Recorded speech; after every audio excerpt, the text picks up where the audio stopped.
Hello and welcome back to RamsTalkPodcast. It's an exciting day because Derby have signed someone, not just someone, an attacker, something that doesn't happen very often. So this is very, very exciting. And Andreas Weimann, the man who's come through the door, obviously ex-Derby. I think a lot of fans will remember him his time at Derby. Had that really good season under Gary Rowett before we ended up letting him go, kind of weirdly, to Bristol City. But he's back.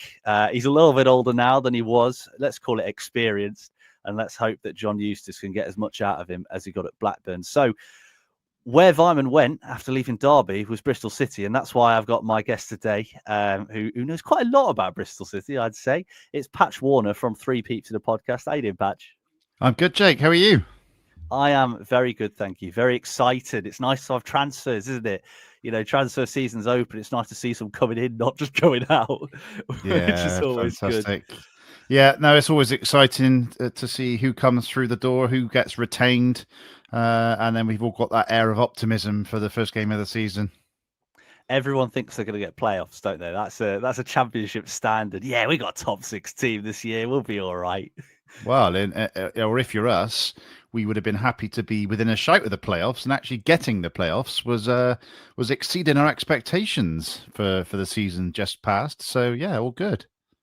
Yeah, absolutely. Let's hope we can have a run similar to yours next season. So let's start on Andi Weimann. Now, as I said already, Derby fans will remember him, 26 caps for Austria. He joined Derby under, I think it was Paul Clement. It might not have been Paul Clement, but it was just after Steve McLaren had left. He came in. He didn't really feature too much. He was more of a player we brought off the bench. I think Johnny Russell and Jamie Ward and players like that played over him. He had a short loan spell as well at Wolves in the Championship. Came back to Derby, played really well under Rowett. We're talking earlier, he scored. My girlfriend's first ever game was Barnsley away. It was a freezing cold afternoon in Barnsley. That is I remember commitment. he scored. I know. I remember he scored and he ran over to the crowd and, he's pointing to the name on the back. And that sits really strong in the memory. And after that, he went to Bristol City. And I mean, Patch, you can take it from here, mate. From the player that came in to the player that left, how did he develop and how well did he play? Well, 6 seasons, and I remember his debut very well. It was a home game to Nottingham Forest. He scored, which always helps on your debut, doesn't it? But 51 goals in total for Bristol City's 216 appearances, a modern-day club legend, and it also helps that he's a jolly nice bloke as well. So that is always a good thing. And that season that he had will live long in the memory for us. 22 goals, 10 assists in the 21-22 season. And it was that combination of Weimann, Semenyo, and Chris Martin, who are another player close to your hearts. So that will live long in the memory for that. But I mean, somehow we finished 17th in that season. But he scored some fantastic goals for us, a couple of hat tricks. He's the last person to score a hat-trick for Bristol City, believe it or not. So he's still very much in our hearts, and can't wait to greet him back to Ashton Gate again next season with you guys, because he came back the season just gone, scored and apologized immediately, which is always a great thing to see. And I don't think I've ever seen an opposing player score a goal and be applauded like Andi Weimann was. So yeah, absolute legend. And we've got a board of top goal scorers at Ashton Gate, and he is on there as he scored more than 50 goals. Anyone who scores more than 50 goals goes on that board. I think he's the 26th highest ever goal scorer for Bristol City.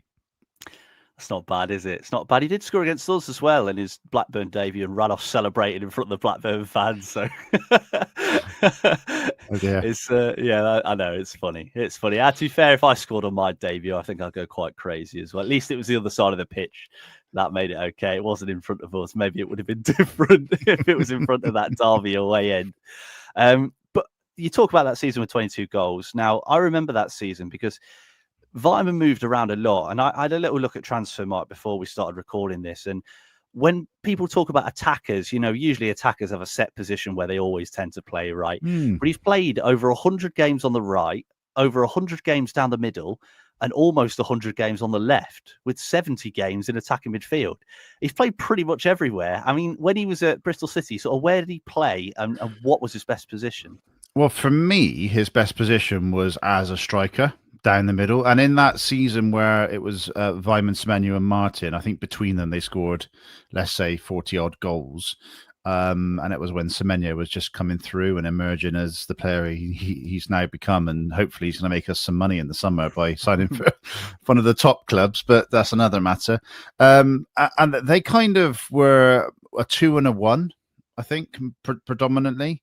And Andy was maybe just in behind, but they alternated quite well and they all had their own strengths. So where Andy didn't score as many goals, because obviously the expectation was massively high after him getting 22 goals in that season, but the following season he only got 7, and then obviously the season after he left us and only got 1 in that 23-24 season.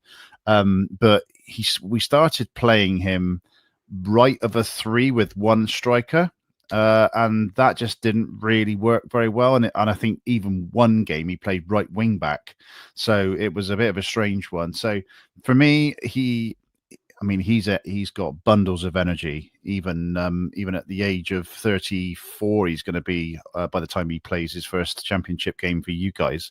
So he's bundles of energy. He's got a creative brain, can score fantastic goals. And he's someone you want on the end of a cross as well, because 9 times out of 10 he's gonna score. So we were asking him to do a lot more other than be a striker, and I think towards the end of his time with us, that's kind of where he didn't have the success. So yeah, for me, if you're playing that, I mean, how do you guys anticipate that you'll line up next season in terms of formation? Because City this season we finished in a sort of 3-4-2-1 formation with one sort of lone striker, and yeah, for me, I like to see that 4-2-3-1 with wingers bombing down the outside and then a pivot, a target in the middle for them to find. So he would be that one for me. Well, that's really interesting you say that. Derby played a bit more of a 3-5-2 last season. I think that was more of a needs must than anything else. We ended up finishing the season with a front two of Jerry Yates and Marcus Harness, who were about 6 foot tall between them. But they had that relationship that you talked about there, one a bomb on, one a drop into the middle. And John Eustace at his previous clubs has always played a 4-2-3-1. I think most fans looking at this deal will think Weimann's probably going to line up on the right of that. I think he played a lot of that when he was at Blackburn. He sort of played on the right, but more, I guess, as an inside forward, like you say there, getting into the box and getting on the end of crosses, maybe not being the one to put the balls in, but being the one to put the ball in the net when it comes across from the other side. So, yeah, I mean, I guess that's the interesting thing for me is which of those roles can you see him playing for Derby? Because it seems like he can do a bit of both. Yeah, I mean, as I say, he adapts. He adapts really well, and you always know with Andi Weimann, he's going to give his best. He's going to give everything for the team that he's playing for, and I think that's why the fans take to him so well. But yeah, he can play on the right or probably even the left as well of the three. I don't know if you've got like a number 10 that stands out for you that's going to sort of fill that void, but I think he'd be confident filling any of those slots, any of the 4 slots. If you're playing the 3 and the 1, or if it's 2 up top, he works well with other strikers, and he's the sort of player you want around as well in a squad that's going to bring on the youngsters. He formed a great relationship with Tommy Conway, and I think that really helped his development. And he's now kind of gone on to play for Middlesbrough and is going to be a Scottish international of note as well, I would say. Alex Scott, he had a great relationship with Alex Scott, and yeah, if he's also got his own game, but he's going to be great for your younger players as well. Yeah, and there are quite a few younger players in that Derby team that I think, would probably benefit from something like that. But that's interesting that you say he can kind of fit in anywhere, because that's what Derby lacked last season. Like I said, we had Jerry Yates and Marcus Harness as a front two, but outside of that, we didn't really have many options. We've got Lars-Jørgen Salverson, who's had surgery on his knee and will be out until pre-season. I don't know when abouts in pre-season he'll be back, but I think it'll be before the first game, which will be good. And that's about it. And Derby didn't really have any forward players. We had Tom Barkhuizen, who's been released. We've got Mendes Lang, who's just gone to MK Dons in League Two. We've got Caden Jackson, who didn't really do a lot last season, even though we got a lot of game time. He didn't really produce much output. So I think we had a lot of places where, sometimes we'd be in games, we're like, right, we need to change something now. We need to put someone on. And Weimann would have been the perfect player to bring on because he can play any of those roles. So Yeah, that definitely sounds positive, and I think a lot of Derby fans will be listening. Yeah, and he gets the rest of the team going as well. He's the sort of player that you know is going to come on and bring energy, which I think will give everyone else a lift if it's needed. Yeah, and Derby fans love graft, so that'll be perfect. But Patch, looking at his best moments, you talked about he scored on his debut, he scored a lot of goals. But if you're going to pick one moment where Andi Weimann did something special, a goal that sticks in the memory, or he beat someone, what is it that sticks in your mind? Well, it's the hat trick for me at Sheffield United. Unfortunately, he wasn't playing for us in the second leg of the playoffs when we could have done with a hat trick then. It was 30th of March 2015, and it was a hat trick, a 3-2 victory away at Sheffield United. That was one. Another one is obviously we've got our Cardiff Severn-side derbies that we are quite passionate about, and he scored a memory that will live long in the memory. I think it was an assist from Antoine Semenyo and a volley at the back post for Andi Weimann, and he ran off down the touchline cupping his ear, which is a famous Scott Murray celebration that I'm sure Scott put him up to. But yeah, there's so many. I remember a chipped goal in the last game of the season. In the season he scored 22. It was like he had no right to do it, almost Cantona-esque from the edge of the box. Just thought, right, here we go, I'm going to try this, and it came off. So you look at those 51 goals for Bristol City, and there's not going to be many in there that you don't think, what a finish. So yeah, he gave us a lot of memories, and he's a sort of player that I do some work with the Former Players Association of Bristol City. He's the kind of player who, as soon as he's retired and is able to get back, he'll come onto the pitch and he will get a fantastic reception. So yeah, looking forward to that. Hopefully he'll play on for another good couple of years yet for you guys. But he's given us a lot of memories. I think that's always a sign when you talk to someone of the players left, because we've had a lot of that recently when players have left Derby, and a lot of people have jumped straight to the negatives and been like, yeah, glad he's gone, etc. But when you talk to someone about a former player and they really go into the detail and go, look, they're going to be remembered really fondly by the fan base and only have positive things to say, I think that's a really good sign, not just about them as a player but as a person. I mean, you alluded to it earlier. What's he like as a guy? Oh, fantastic! He was captain as well for a good season. He was picked by the players, and he actually contacted us and said, as kind of captain of Bristol City, I want to come on your podcast and talk to you. And we walked through a game. There was a moment in that particular game where he got into a bit of a scuffle and almost like a bit of a wrestling sort of hip toss on a player, and we talked about that. It was fantastic, and you could just tell that he loved the club. And you don't always get that from players, especially in modern times. You don't get that. They wear their heart on the sleeve, and that just endears you to the crowd. He just seems like a genuinely nice guy, and he's really proud to play for his country as well, which is a massive thing. And I know he was in the squad, last year or even this season. So. Yeah, he just seems like a genuinely nice guy. Yeah, he played 14 minutes off the bench for Austria in the last international break. There you are. Done my research, mate. I've looked at all of this. And Patch, just to finish us off on Weimann, what can we expect from him at Derby? And in your eyes, do you think he's going to succeed? It's going to be interesting to not kind of know who else is available and who else how your team is going to line up.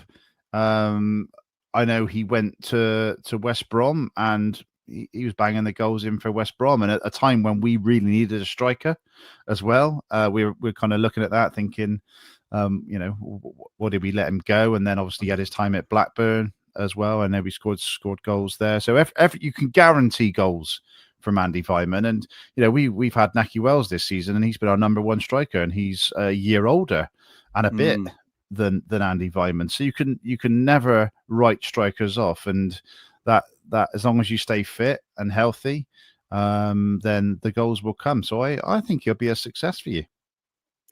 I hope you're right, mate. And yeah, he had knee surgery towards the end of last season. Craig Precise had loads of those, and he's fine. He plays really well, so I've got no doubt that Weimann will come through. And just to finish us off, Patch, I've got one more question for you. Max Bird and Jason Knight, obviously quite close to Derby fans' hearts, came through the academy. Bird was part of the team that got us promoted. Knight was a really big part in the Derby team before we ended up going down, and obviously stayed for a year after we went down, which a lot of people have a lot of respect for him for, because he could have left instantly, and he didn't. He stuck with us and made sure we did okay. First season in League One. How are they doing? Well, Jason Knight won every award this season for Player of the Year. I think Supporters Club and Trust Player of the Year, and lots of acclaim, and quite rightly so. He played every minute of every championship game for Bristol City, 46 appearances, and 50 in total this season. So he has been an engine. You kind of compare him a little bit to Andi Weimann in that he's here, he's there, he's everywhere. And wears his heart on his sleeve. If Jason Knight performed at a 7 out of 10, then the chances are we would get a point minimum. There's a couple of games this season, if I had to count, maybe 6 or 7 where he didn't stand out. And those are the games that we lost quite badly. There was at least 3 or 4 games where he conceded 3 goals, and that was maybe when he's having an off day. But he's played every minute. He's been playing for Ireland as well, so he is getting I hope he's having a good holiday. I know he's going to be called up for the Ireland squad, no doubt. So that'll be a bit of an issue. But yeah, he has been great. Jason Knight scored for us 3 times this season and 6 assists, whereas Max Bird scored once and 8 assists, so he got the most assists for us this season. And it's a strange on him. Jason's in our sort of 3-4-2-1 formation. Obviously, the 2 in the middle, the holding players, have predominantly this season been Max Bird and Jason Knight. But at some occasions, when Twine's been injured and Earthy hasn't been available, Max Bird has played in that 2 as well, the 2 behind the 1. So it is as a one of the number 10s, and he's had a mixed bag of success there. Sometimes he's been really well. It depends kind of who's with him. When it's been Bird and Earthy towards the third third of the season, he's had real success. But when it's been like a Mehmeti, who kind of is his own man, and every time he gets the ball, he's looking to make an attack or take a shot, he's not been as successul. So it's a really interesting one. I don't quite know where his best position is still, Max Bird. I think its default is Bird and Knight in the 2 middle slots, one sit in, one go in. So yeah, he can play in sort of the number 10 or the holding or the attacking midfield slot. So both, in a nutshell, both are doing really well. Really keen to retain them next season. If you've got that to build around, then I think we just need to add some goals, add a bit more. Maybe a couple more options in defense, maybe one option in defense, depending on who stays and who goes. So yeah, in a nutshell, I think the answer to your question is they're doing really well, and thank you very much. Yeah, it's good to hear that they're doing well. It's definitely good to hear they're doing well. Two guys who've done a lot for this club. So yeah, good to hear that they've gone to Bristol City, and they've not done what Derby players that have left in the past and done, and that's just fallen off a cliff. So that's very good to hear. So Patch, thank you so much for joining us. If people want to catch more of your stuff, where will they find you? Yeah, so we're on X at 3PIAPC. That's predominantly where we do all of our banter. And yeah, we cover every game. So after every game, the following day, we get together and do a Robins review, as we call it, with myself, Matt Withers, who writes in the local paper, and then a third person, which could be a member of staff from the club. It could be another fan. We even had Bristol comedian Mark Watson on for the playoffs. So yeah, you never know who's going to show up. It could be a former player. So it's the 3 of us, hence the name, 3 Peeps in a podcast, doing a Robins review after every game. Great stuff. I love it. And if you enjoyed, please do leave a like. Please do subscribe. It genuinely makes a massive difference. I'm sure Patch can vouch for that as well. It really does help. And give us a rating as well, especially if it's a good one on Spotify, Apple Pods, and all of that sort of stuff. So thank you for joining us. Derby have got a new attacker through the door. Let's hope for many more after this. Thank you, and we'll see you soon. Goodbye.